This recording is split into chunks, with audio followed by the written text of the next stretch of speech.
Welcome to some new r/petty revenge stories, where people share small victories over those that wronged them. I hope you had a great day.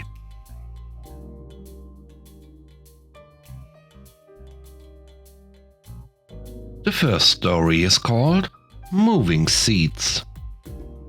I work in a theater, and it's not uncommon for audience members to cheekily try and move into seats they see are empty. On quieter days, it's not a huge issue. However, our unspoken policy is to wait until the interval because we have a late seating policy and those seats may have been sold to someone else. Or, at the very least, ask. On this day, a while back, we were fairly full. Not to the brim, but enough. And I was supervising. My usher told me a woman moved a few rows forward and was argumentative when asked to move back, which she eventually did. Now, I don't have a problem with people moving along a few seats in the same row, because it's easy enough for them to shuffle back if they happen to take up someone else's seat. But I draw the line at changing rows, especially when they have just been told no. Well, the lights go down, and the woman immediately moves back to the seat she was told she could not have yet. Without her husband, mind you. And I go up to her and explain our policy, and she flat out refuses to move. She says in a very entitled and dismissive tone, "If someone comes, I will move." Right then, I was now feeling petty and righteous. During late seating, we wait for people for about 10 minutes, then let them in at the least disruptive time in the play. Alas, the seat the woman had taken hadn't been sold, but I had a plan, for I was on a mission. There was a couple set to be seated in the highest level, i.e. the cheap seats, that I offered an upgrade to, because I could see the woman had trouble walking. My usher escorted them in, and I was delighted to hear about the woman trying to tell my usher, a different one from the one she initially interacted with, that she will move when people come. My usher said point blank, "People are coming. You have to move." The woman's husband leaned across, grabbed her and guided her back, looking quite embarrassed, I'm told. During the interval, I could see her surly, pouty face. Glorious. The irony is, had she asked nicely, I'd have been happy to help. The next story is called Table for One. My wife is a waitress at a local breakfast diner, and she has to deal with her fair share of jerks. One in particular always has a problem. Sometimes it's that the food should have been made a certain way. He doesn't order it a certain way, he just expects the waitresses to remember how he takes it. And sometimes it's that the dishwasher is stacking plates way too loudly. She is the epitome of a professional, so she never flips out on the guy. She just can't stand him. He's very prideful, he expects people to recognize him, know his order when he walks in, and treat him like the royalty he is. Which is exactly the angle she uses against him. Whenever he comes in now, she asks him, "Just one today?"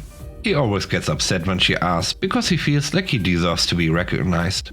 She says it makes her day, because every day she works, she gets to remind him that he is alone, while still being a professional. The third story is called Agreed Price. My dad's good friend did rubbish collections for a while when he was skinned. He agreed on a price to clear a lot of rubbish from a customer's house, which took him half a day and filled his van. As he was about to drive off, he requested payment. Knowing that he had invested a lot of time and effort into collecting and loading all this rubbish, the customer tried to capitalize on his vulnerability and knock him down on price. After a few choice words and the customer not budging, my dad's mate got in his van without taking any money and started to drive off. He then backed up onto the customer's drive. Here's where it gets interesting. What the customer obviously didn't realize was the van was a tipper van. As the bed of the van started rising, the customer was frantically offering the full amount of payment. My dad's mate, even though he was skinned, refused to stop the tipper function. He said the rubbish was piled up so high, the customer, who was standing there bewildered, wouldn't have even been able to get in the front door. He drove off, skinned and happy.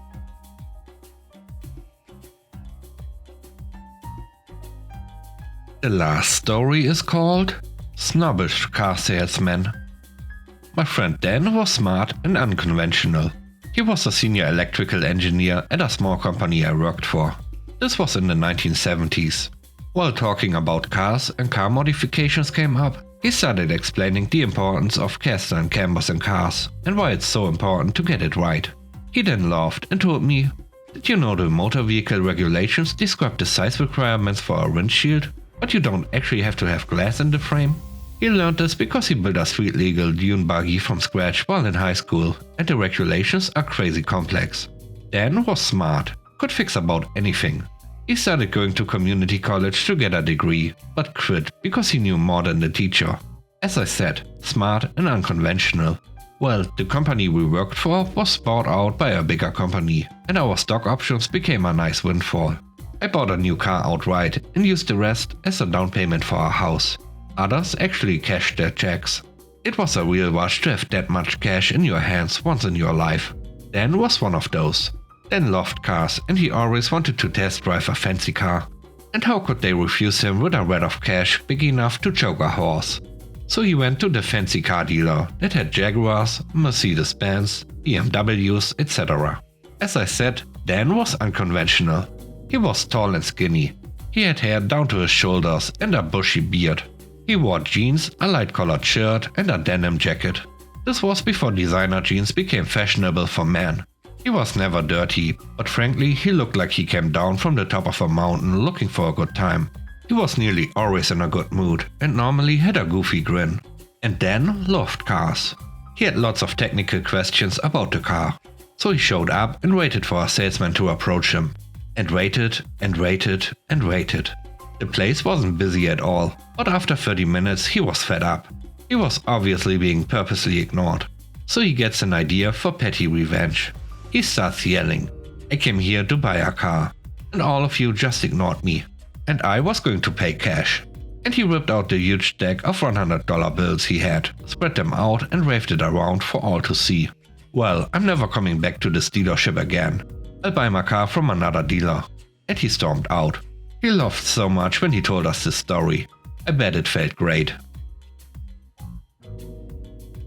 Thanks for watching the video. I hope you enjoyed it. If you did, please consider subscribing to the channel for more content. Let me know what you think about the stories in the comment section below. Have a great day. Bye bye.